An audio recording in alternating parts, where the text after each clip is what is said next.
Kaixo, zer moduz, zerbait kontatu nahi dizut. Atzo, kalera jo nintzen nire semearekin, paseo bat egitera. Guk semearen osasunagatik baimena daukat, ordu bat egunero egiten dugu paseo bat.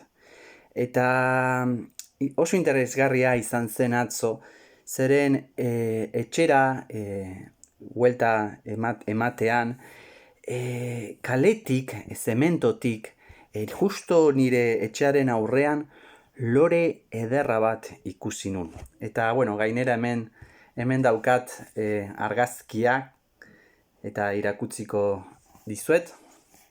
Ez dakit ondo ikusten baduzu.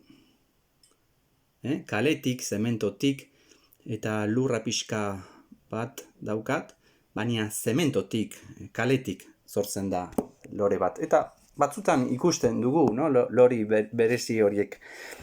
Eta pentsatzen ari nintzen eta gaur ere, zer pasa, ke loko.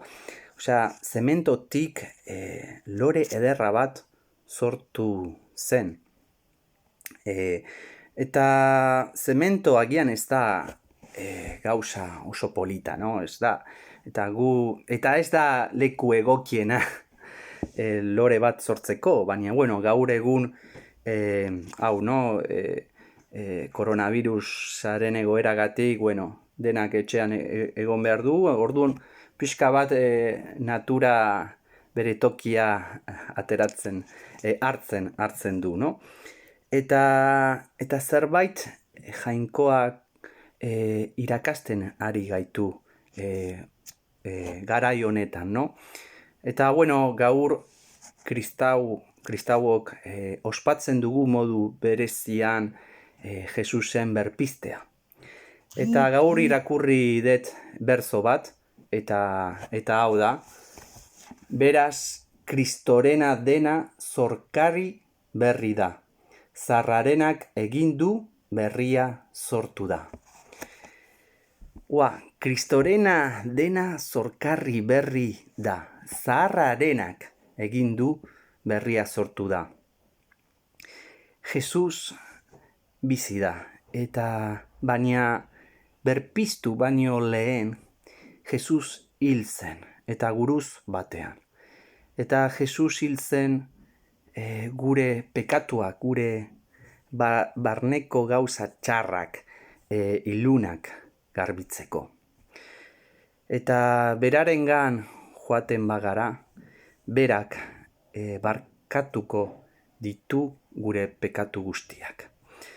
Eta gainera, bera bizi denaz, berpiztu zenez, bizi berria emango digu. Eta zaharrarenak egingo du eta berria sortuko da gure bizitzan. Lore hau bezala. Agian gure bizitzan gauza asko txarrak daude, barneko gauzak, eta behar dugu berpistea.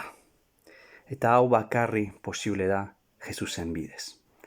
Eta lori hori bezala posible da. Agian zerbait txarratik, no? Zementotik, lore bat sortzea, bizia, bizi berria. Eta hori Jesusek egin dezake. Bazarka handi bat eta jainkoak asko maite zaitu. Eta egunero